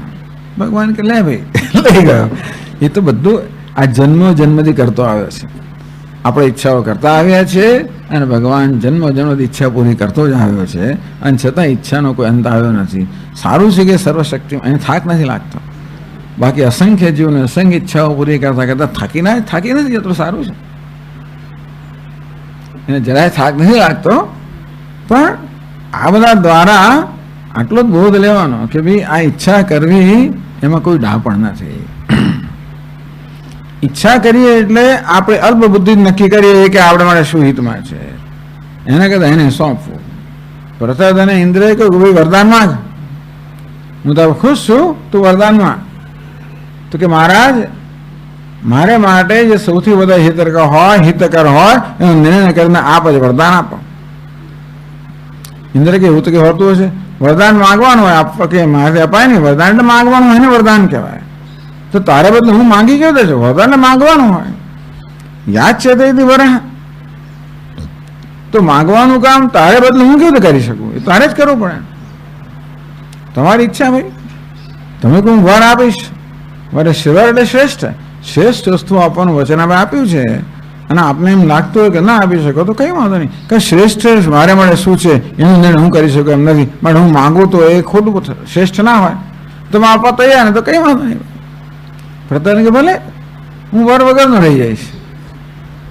તો ઇન્દ્ર કે તારી ઈચ્છા એવું ના કહ્યું, પણ કઈ ઇન્દ્રે કહ્યું પ્રતિજ્ઞા કે હું વરદાન આપીશ. એટલે પછી ઇન્દ્ર પોતે પ્રતિજ્ઞાથી બંધાયેલા હતા. તેથી ઇન્દ્રે છેવટે પ્રતરને શું આપ્યું? બ્રહ્મ વિદ્યા આપી, એના પર છોડ્યું. નહીતર મેં શું માંગ્યું? આ તલવાર આપને, પેલું આપને, ભાલો આપને, ફલોણ આવે, શું માગીને માગવાના, પેલું રાજ્ય આપને. આ કોઈ આવીને ઝૂંપી જ જવાનો છે પછી છેવટે. એટલે ભગવાનને સોંપો કે તું નક્કી કર ભાઈ, એમનામ જ પ્રસાદ બુદ્ધિ. તું નક્કી કર તો તે નક્કી કરે બરોબર છે. જે આપણી સમક્ષ આવ્યું એ ભગવાને નક્કી કર્યું છે માટે બરોબર છે. એ પ્રકારે ભગવાન પર ઉપકાર કરવા માટે નહીં, પરંતુ આપણું ઉપકૃત છીએ એ પ્રકારે એનો સ્વીકાર કરવો જોઈએ. પણ એટલે કે ન ચ સ્વભાવ પરિનિયોક્તુમ શક્યતે. આ ભગવાનનો સ્વભાવ જ છે કે આવું કરવું નહીં, આવું દેખાવું. એને કર્યું હોત તો જુદી વાત છે. ભગવાનનું શું છે? આ પ્રકારનો વેશ પહેરવો, હવે બની ઠનીને આવવું, બસ. શું કામ ભાઈ આવું જ. એટલે રાજાઓ લોકો આજકાલ જાત જાતના બધા વેશ પહેરતા હોય. ગરબા ગાવા ત્યારે પેલું આવું પહેર્યું હોય, પેલા વખતે ઓફિસમાં બીજું પહેરીને જાય, લગ્નમાં ત્રીજું પહેરીને જાય, અને ઘરમાં ચોથું પહેરે. બધા શું કરો? બસ તેમ ભગવાન બની ઠનીને આવ્યો, વેશ પહેરીને આવ્યો. શું કામ? બસ શું કામ ક્યારે પૂછાય? એની પાછળ કશું પ્રયોજન હોય તો આપણે એને શું કામ પૂછી શકીએ. કોઈ પ્રયોજન નથી, બસ આવું છે. આ કેમ કર્યું? બીકોઝ. નાના છોકરાને પૂછે ને, why did you do that? Because એટલે શું? બીજું આવું જ થાય. તો આવું જ હોય. ભગવાન કહે છે કે એટલે યદ્યપી આકસ્મિકમ જગદબિંબ રચના ગુરુતર સંરભેવ આભાતિ. આપણને યદ્યપી અસ્માકમ યમ જગદબિંબ રચના ગુરુતર સંરંભ એવ આભાતિ. આપણને કેટલી શું રચના ભગવાન કરી છે, શું ભગવાને જગત રચ્યું. ક્યાં પેલા આંબાના ઝાડ પર ઊંટી ડાળીએ ક્યાં મોર મૂક્યા અને પેલા ઘૂઘવતો સાગર ને શું શું ભગવાને કર્યું. આપણે આ તો કેમ થઈ શકે? યદ્યપી અસ્માકમ આપણી બુદ્ધિ જ્યારે આનો નિર્ણય આપણે બુદ્ધિ છે આપણે જ્યારે એને સમજવા જઈએ કે બુદ્ધિથી માપવા જઈએ ત્યારે એમ જગતબિંબ રચના ગુરુતર સંરંભા એવા આભાતી કે આ ભગવાન કેટલો શું કરવું પડ્યું છે ભગવાનને. આપણે એક રોટલી વણતા વણતા દમ નીકળતો હોય તો આ કરવા ભગવાનને શું થઈ ગયું હશે. એટલે આપણી દ્રષ્ટિએ વિચારીએ ત્યારે ભગવાને આ રચના કરવામાં કેટલો બધો મહાન આયાસ કરવો પડ્યો છે બિચારા. એ તો આપણે તથાપી પરમેશ્વર છે લીલા એવ કેવલા. એમ પરમેશ્વર માટે તો આ માત્ર લીલા જ છે. ટૂંકમાં આ બધું કરવાનો કોઈ પ્રકારનો આયાસ છે જ નહીં.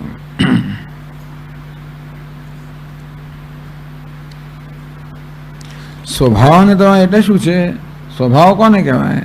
અમુક સામગ્રી એટલે અમુક વસ્તુ થાય છે સ્વભાવ. એટલે તમે હાઇડ્રોજન ઓક્સિજન ભેગા કરો એટલે પછી આ જે થતું એ થાય એનું નામ સ્વભાવ. તો ગન પાવડર હોય અને દિવાસળી છે આપણે ધડાકો થાય સ્વભાવ. આવું કેમ? એ પ્રશ્ન પૂછાય ને. સ્વભાવ મળે પ્રશ્ન આ પૂછી શકે. તેવી રીતે ભગવાનનો સ્વભાવ કયો છે ખબર છે? કાળ અને કર્મ સહિતની માયા. એટલે કાળ ધર્માદિ સામગ્રામ સત્યામ સૃષ્ટિ અપરિહાર્યત્વાદ. ટૂંકમાં એક બાજુ કાળ અને બીજું કર્મ ભેગું થયું એટલે થવાનું છે. કાળ શું કરે છે? વસ્તુમાં પરિવર્તન આણે. અને કર્મ શું કરે? વસ્તુની એનું રૂપની રચના કરે, એના આકારની રચના કરે. કેવું હોવું જોઈએ એ નક્કી કરે કર્મ. અને કામ કોણ કરે? કાળ. પરિવર્તન કરનાર કોણ છે? કાળ. કઈ રીતે પરિવર્તન કરે નક્કી કોણ કરે? કર્મ. એટલે જો હોય ઘર બાંધનાર કોણ છે? કોન્ટ્રાક્ટર.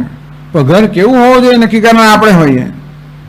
આપણું કર્મ આપણી ઈચ્છા નક્કી કરે કેવા પ્રકારનું ઘર હોવું જોઈએ અને ઘર બાંધવાનું કામ કોણ કરે? પેલો.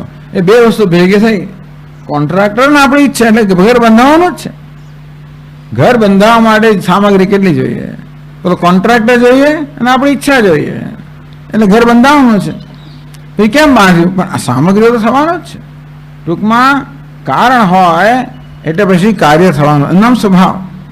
બીજ આપણે ભૂમિમાં રોપ્યું એટલે બધા અંકુર ફૂટવાનો જ છે. સ્વભાવ જ છે.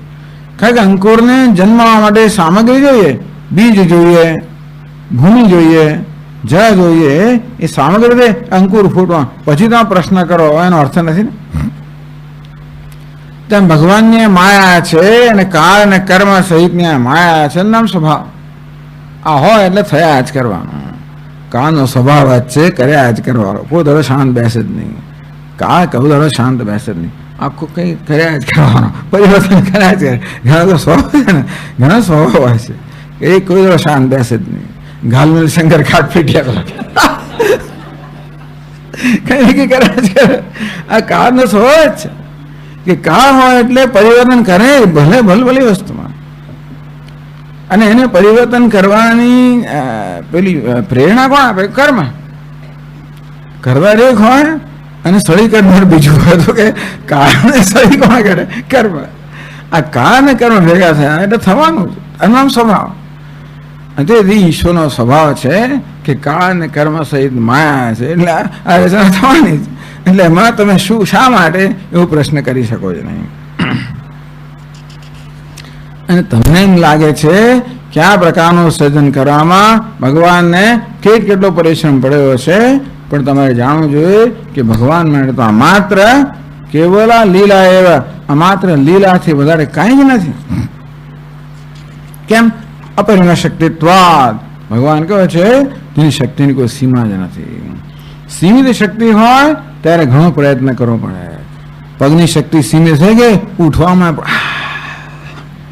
ચાલવામાં બધાનો પ્રયત્ન કરવો પડે. શક્તિ સીમિત થાય એટલે પ્રયત્ન કરવો પડે. સીમા ના હોય તો ફટ ખબર નહીં, ઉભા જ ના રહેવાય એનાથી. શક્તિ જાય ક્યાં? બહાર તો વ્યક્ત થવું જ પડે.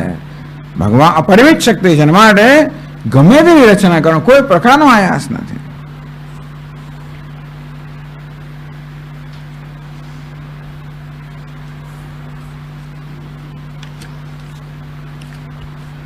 अल्प प्रवृत्ते भी फलम वाच्यम लोके तथा दर्शनादि तर्कस्य आगा बाधमा है. પણ તમારો તર્ક અમારે તમે જે કહ્યું ને કે આપણો અનુભવ છે કે દુનિયાની અંદર માણસ અલ્પ પ્રયત્ન કરતો હોય તો એની પાછળ કશો ને કશો અંદર પ્રયોજન હોય જ છે. એનું ભાઈ તમારી પાસે શું ઉત્તર છે? કે છે યદિ નામ લોકે લીલા સ્વરૂપે કિંચિત સૂક્ષ્મ પ્રયોજન ઉત્પ્રેક્ષેદ. તમે રાજાનું દૃષ્ટાંત આપ્યું કે રાજા માત્ર લીલાથી કે પ્રેરાઈને જ એની પાછળ કંઈક તો હોય છે, કંઈક એના આનંદ જોતો હોય, કંઈક ઉલ્લાસ જોતો, કશુંક હોય છે. જ્યારે તો થોડુંક તો પ્રયોજન હોય જ છે. ટૂંકમાં તમે લીલાનું દ્રષ્ટાંત આપ્યું એ પણ એવું તો પૂર્ણ દ્રષ્ટાંત તો નથી જ ને. પૂર્ણ નહીં તો ઈશ્વર હોવો જ જોઈએ ને. એટલે કોઈ દ્રષ્ટાંત બધા અંશમાં સારું પૂર્ણ હોય જ નહીં. એટલે પેલો કહે છે કે ભાઈ એક એવું નથી. यदि नाम लोके लीला स्वभे किंचित सूक्ष्म प्रयोजन उत्प्रेक्षेद. कदाच તમે દુનિયાની અંદર રાજા વગેરે જે લીલાઓ કરે એની અંદર પણ કોઈ પ્રકારની પ્રયોજનની કલ્પના કરી શકો છો.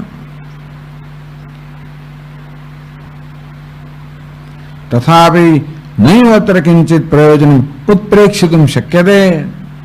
પરંતુ ઈશ્વરના સંદર્ભમાં કે પક્ષમાં એના સર્જનની પાસે કોઈ પણ પ્રકારના પ્રયોજનની ઉત્પ્રેક્ષા કલ્પના થઈ શકે નહીં. કેમ? આપ્ત કામ શ્રુતે હે. હવે તર્કનો અંતિમ નિર્ણય તો શ્રુતિથી જ આવે છે. તર્ક અપ્રતિષ્ઠ હે. છેવડો નિર્ણય તો શાસ્ત્રથી જ થાય. પણ તર્કનો સદુપયોગ થાય, કારણ કે બીજા બધા લોકોના પક્ષો તર્કથી જ ઉત્પન્ન થવાના કારણે આપણે તર્કથી એ બધાને ખંડન કરી શકીએ. પણ છેવટે તો નિર્ણય શાસ્ત્રથી થાય. કે શાસ્ત્રમાં સ્પષ્ટ કહ્યું છે કે ભગવાન આપ્ત કામ છે, પૂર્ણ છે, અને માટે એનામાં કશું પ્રયોજન હોય જ ના શકે. ભગવાન સર્વશક્તિમાન છે, માટે આ જગતની રચનામાં કોઈ પ્રકારનો આયાસ પણ ન હોઈ શકે. ભગવાનના સ્વભાવ જ છે, અને તેથી આમ કેમ અને આમ કેમ નહીં એવો કોઈ પ્રશ્ન ના હોઈ શકે. સ્વભાવને કારણે કેમ એવો પ્રશ્ન ના હોય, સર્વશક્તિમત્તાને કારણે આયાસનો પ્રશ્ન ના હોય, પૂર્ણતાને કારણે કોઈ પ્રયોજનનો પ્રશ્ન ના હોય.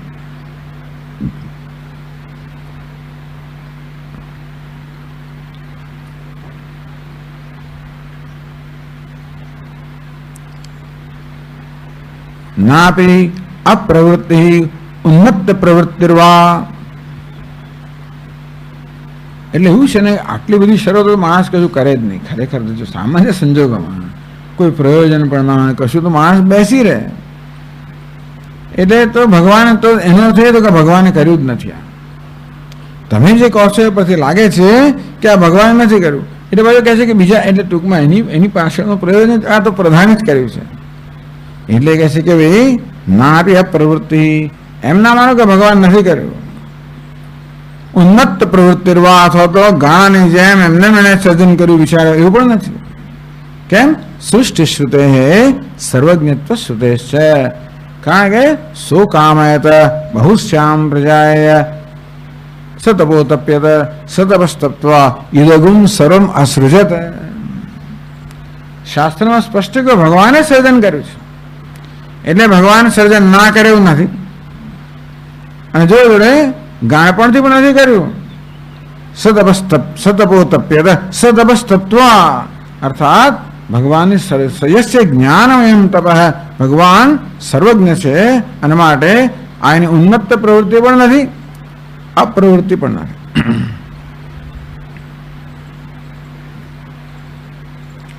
ન ચયમ પરમાર્થ વિષયા સૃષ્ટિ શ્રુતિ. ઓહો, ચાલો, આપનું શાસ્ત્ર કહે છે કે ભગવાને જગતનું સર્જન કર્યું, એનો અર્થ કે સર્જન સાચું જ છે. પછી બીજો માણસ, હવે અમે એકને આપણે ઉત્તર આપે તો પછી બીજો તૈયાર રાહ જોતો હોય. એટલે ખૂબ બધા પ્રયત્ન પૂર્વક સિદ્ધ કર્યું કે ભગવાને જગતની રચના કરી. તો પેલો બીજો એક ઉભો છે, એનો ભગવાને રચના કરી? તો હા, એનો તો ભગવાન રચના સાચી જ કહેતા, સૃષ્ટિ સાચી છે. ન ચયમ પરમાર્થ વિષયા સૃષ્ટિ શ્રુતિ. તમારું શાસ્ત્ર કહે છે કે ભગવાને જગતની રચના કરી, એનો અર્થ એ થયો કે આ જગત સત્ય છે, પારમાર્થિક સત્તા છે. તો કે નહીં, એ સૃષ્ટિ જે છે ને, શ્રુતિ એટલે કે જ્યારે ઉપનિષદ કહે કે ભગવાને સૃષ્ટિ કરી, ત્યારે એનો હેતુ આ સૃષ્ટિ સત્ય છે કે પારમાર્થિક છે એવું નથી કહેવાનું. ન છે એમ પરમાર્થ વિશે સૃષ્ટિ શ્રુતિ. આ શ્રુતિમાં જે સૃષ્ટિ વિશે કહેવામાં આવ્યું એ આ સૃષ્ટિ સાચી છે એ ખ્યાલમાં રાખી નથી કે અવિદ્યા કલ્પિત નામ રૂપ વ્યવહાર ગોચરત્વાદ. આ સૃષ્ટિ તો માત્ર અવિદ્યાથી કલ્પાયેલા નામ રૂપ અને વ્યવહાર છે, એ જ આમાં સૃષ્ટિમાં છે, બાકી આ સૃષ્ટિ પારમાર્થિક નથી. તો આવી સૃષ્ટિ શું કામ ભગવાને રચી? ભાઈ સાચી પણ નથી ને આ અવિદ્યા કલ્પિત છે, શેના માટે રચી?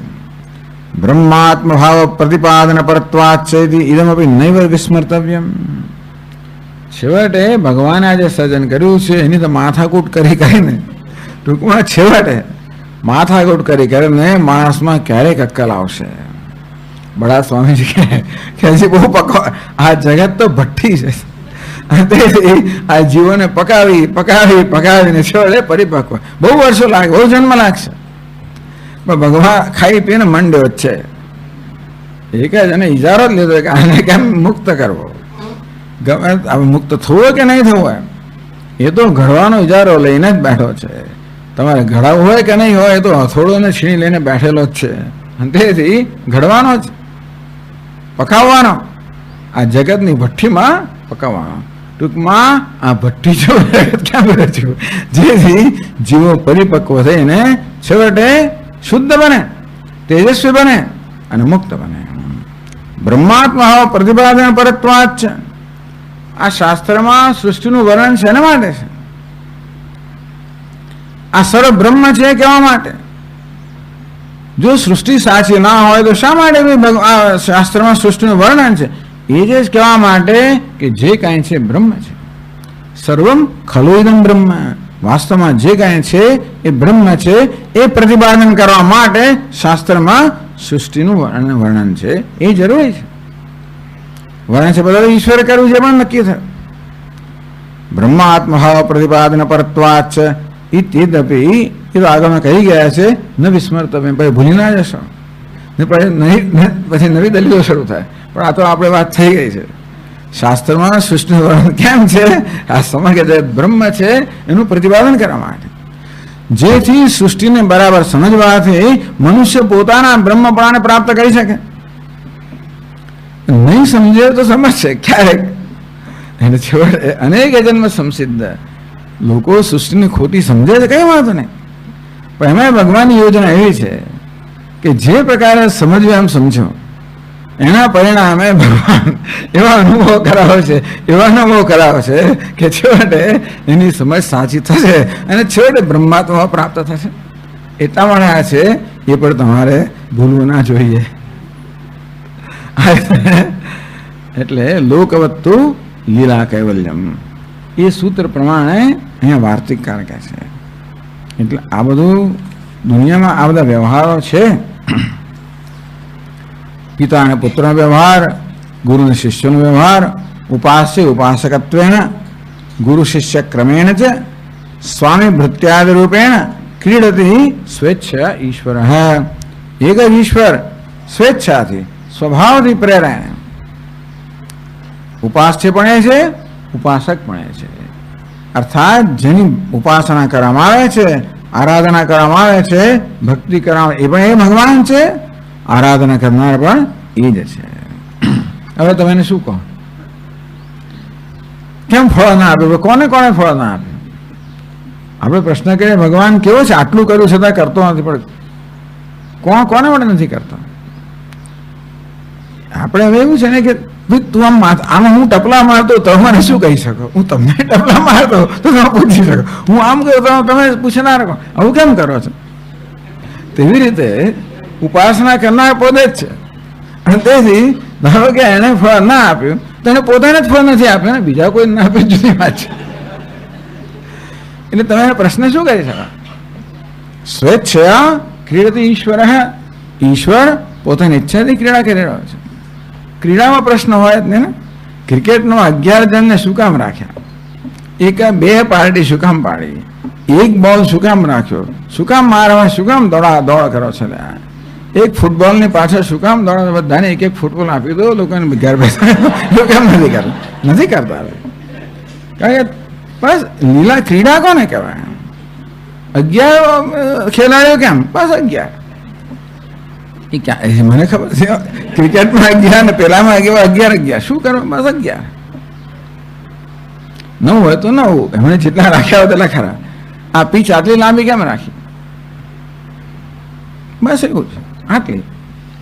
કારણ કે પાછા પેલા સ્વિમિંગ પુલ બધા હોય ને પેલા ઓલિમ્પિક સાઇઝ, એમાં આટલા 50 મીટરનો લેપ હોવો જોઈએ ને પેલામાં એવું કેમ? બસ એવું. આ 4 માઇલનો રેસ કેમ? 4 માઇલનો. 100 મીટર શું કામ? 100 મીટર. બસ ખેલમાં પૂછવાનું શું? આવું જ છે.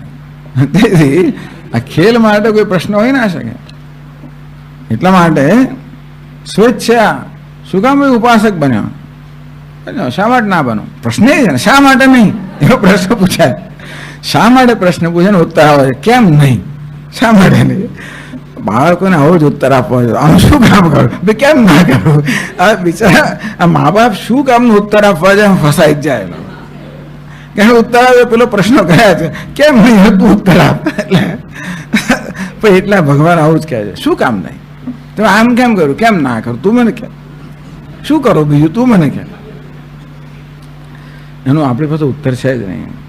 તે ભગવાન આમ કેમ કર્યું, આમ કેમ ના કર્યું, આપણને ખબર જ નથી કે આપણે એમ કરશે તો શું થવાનું છે. એટલે જે છે સારામાં સારું જ છે. સ્વયંભૂત્યાદ રૂપેણ ક્રીડતી સ્વેચ્છા ઈશ્વર. તેથી ઈશ્વર જ ઈચ્છાથી ને સ્વભાવથી, ઈચ્છા કહેવાય પણ ઈચ્છા એટલે લીલાથી, સ્વભાવથી, માયાથી આ પ્રકારે જગતમાં ક્રીડા કરી રહ્યો. એટલે ટૂંકમાં જગતની અંદર આ પ્રકારનો વ્યવહાર છે કે નોકર, એક શેઠ છે અને નોકર છે, એટલે 2 છે એવું ના માની લો. આ શેઠ છે નોકર છે અને વ્યવહાર તો એવો વ્યવસ્થિત થાય છે કે જાણે જુદા જુદા એવું. પણ એ તો ઘણી વાર શું થાય છે કે પેલા ડબલ રોલની ફિલ્મ આવતી ને જૂના જમાના, ડબલ રોલ, એક જ એક્ટર 2 રોલ, જુદા જ માણસો લાગે, બંને એક બધા મારામારી કરે. ઘણી વાર બંને એક સામસામે આવી જાય પાછળ, એવું પણ થાય. પરંતુ આ 2 દેખાય છે માટે 2 છે એવો નિયમ નથી. અને એકબીજાને વાતો કરે. પેલો એ વિલન હોય, પેલો વિલન હોય, પેલો હીરો હોય, એક નાયક હોય અને ખલનાયક, અને આવી જાય સામસામે. એટલે ખલનાયક ને નાયક છે માટે 2 છે એવો નિયમ નથી. એક જ અભિનેતા ડબલ રોલ લઈ શકે. હવે આવો અભિનેતા લેતો હોય તો આની શું વાત કરવી? અને તે તો નટરાજ છે, તેથી ગમે તે રોલ લે. આવો કેમ લીધો? શા માટે ના લે? આવું કેમ કર્યું? શા માટે ના કરો? એને પૂછનાર કોઈ નથી. અને સર્વજ્ઞત્વની આ ઉપજવાના કારણે એમાં વાંધા વચકા પડાયમાં પણ નથી. આ પ્રકારે અને ઈશ્વર વિશેની આ સમજ બહુ મહત્વની છે. અને તો પછી એટલે મનમાં કોઈ પ્રશ્નો, બધા પ્રશ્નો ઉત્તરમાં આવી ગયો. કારણ કે જે પ્રશ્ન મનમાં જન્મે છે ઈશ્વર વિશેનો જ હોય છે. તો પતિ માટે પૂછો અને પત્ની માટે પૂછો ને કોઈને માટે કશું પૂછો દુનિયામાં, છેવટે તો ઈશ્વર એ બધું છેવટે એનો પ્રેરક તો એ જ છે ને. બધી વસ્તુનો પ્રેરક તો એ પેલો કે હું શું કરું, આવું થઈ ગયું છે, એવું જ થાય છે. છેવટે તો માણસ થઈ જ જતું હોય છે. આપણને દેખાય જાણી જોઈને કર્યું, પણ એ તો એનો પ્રેરણા કરનાર પેલો જ હોય છે. એ જ વખતે એવી જ પ્રેરણા કરી, આવું જ થાય છે ને માટે આપણા પ્રારબ્ધમાં આવું હશે. એટલે ભલભલા લોકો જાત જાતનું વર્તન કરતા હોય છે જેની અપેક્ષા ના હોય એવું વર્તન. એ માટે એને જવાબદાર ગણો કે મને જવાબદાર ગણો કે પ્રારબ્ધને જવાબદાર ગણો કે ઈશ્વરને જવાબદાર ગણો, જે કરવું એ કરો. ટૂંકમાં કશી જવાબદારી કર્યા વગર એને ખંખેરીને આગળ ચાલો, એનો અર્થ એવો થયો. અને આમ ને પેલું આવી બધી માથાકૂટ કર્યા વગર આ બધું ઈશ્વરની, ટૂંકમાં એક તો આપણી બુદ્ધિ કોઈ રીતે કામ કરી શકે એમ છે જ નહીં, કશી વસ્તુનો ઉત્તર મેળવી શકે એમ છે જ નહીં. અંતેથી ઈશ્વર આમ કર્યું છે, એની પ્રેરણા એ થયું છે, એની એમાં એ સર્વજ્ઞ છે માટે બરોબર જ હશે એમ કરીને બરોબર ના લાગે તોય પણ એને ગળી જાઓ, અહીંયા રાખો, અંદર નહીં ઉતારવાનો. ઘણું બરોબર નહીં લાગતો, સ્વામી આપ કહો છો પણ કશું બરોબર લાગતો ના લાગે તો જેમ શિવજી પેલું વિષ પી ગયા અને ગળામાં રાખ્યું, અંદર નહીં ને ઉપર પણ નહીં, એવી રીતે સહનમ સર્વ દુઃખાનામ અપ્રતિકાર પૂર્વકમ ચિંતા વિલાપ રહિતમ સા તિતિક્ષા નિગદ્યતે. એટલે આચાર્યોએ આ તિતિક્ષાનો ઉપદેશ કર્યો તો જ આ જીવન જીવાય, બાકી જીવન જીવવું બહુ અઘરું છે. ટૂંકમાં ઈશ્વરના આ પ્રકારે સમજીએ પછી બીજું એને કૃપાળુ બધું જ કહેવાય, પણ એમાં એની પાછળ કોઈ ઈરાદો આપણે જોઈ ના શકીએ. આનો સ્વભાવ છે અને સાથે સાથે ઈશ્વર સર્વજ્ઞ સર્વશક્તિમાન કૃપાળુ છે. અને એ રીતે એને શંકાનો લાભ આપીએ તો આપણે જીવનમાં જીવન જીવી શકીએ. તો જ આપણે શું કહીએ, નહીં તો માણસ ગાંડો થઈ જાય. જીવન જ એવું છે, બધા માણસો એવું જ છે. આપણે ક્યારે સાજા રહી શકીએ જરા ઈશ્વરના આપણે જીવનમાં રાખીએ ત્યારે. બાકી તો મોટાભાગના એવા છે કે દુનિયામાં મોટાભાગના લોકોને થેરાપીની જરૂર છે ને ઘણી જરૂર છે. લોકો લેવા નથી જતા એ જુદી વાત છે, પણ આ જીવનમાં ફટકા ખાઈ ખાઈને મોટાભાગના એવા થઈ જ ગયા છે બિચારાઓ. પણ આપણે એટલા ઈશ્વરની આ લાંબી ચર્ચાનો હેતુ આ છે. એટલા કેસેટ સાંભળો જરા વારંવાર, એટલે પછી બધા દુઃખનો નિકાલ આમાં છે. ટૂંકમાં જીવનમાં જે કે દુઃખ આવે એનો નિકાલ આમાં જ છે. શું નિકાલ છે કે નિકાલ શોધવાની જ, નિકાલ શોધવાનો પ્રયત્ન ના કરવો, દુઃખ લગાડવું નહીં. ટૂંકમાં એ રીતે લીલા કૈવલ્યમ એટલે કે સ્વેચ્છા ક્રિયતિ સ્વેચ્છા ઈશ્વર. આ દક્ષિણામૂર્તિ શું કામ શિવમાંથી જીવ થયો સ્વભાવ છે, એટલે જીવ તો દુઃખી શું કામ થયો, આમ શું કામ કરે છે, કરો છો અવિદ્યા કામ કર્મ. અંતેથી એની પાસે કોઈ બીજો નિયમ નથી આવતો. ચાલો આપણે ચર્ચા આગળ ચલાવશું. ઓમ પૂર્ણમદ પૂર્ણમિદમ પૂર્ણાત પૂર્ણમુદચ્યતે પૂર્ણસ્ય પૂર્ણમાદાય પૂર્ણમેવાવશિષ્યતે. ઓમ શાંતિ શાંતિ શાંતિ. શંકરમ શંકરાચાર્યમ કેશવમ બાદરાયણમ સૂત્રભાષ્યકૃતૌ વંદે ભગવन्तૌ પુનઃ પુનઃ. ઈશ્વરો ગુરુરાત્મેતિ મૂર્તિભેદવિભાગિને વ્યોમવદ્વ્યાપ્તદેહાય દક્ષિણામૂર્તયે નમઃ. ઓમ શાંતિ શાંતિ શાંતિ. હરિ ઓમ. શ્રી ગુરુભ્યો નમઃ. હરિ ઓમ.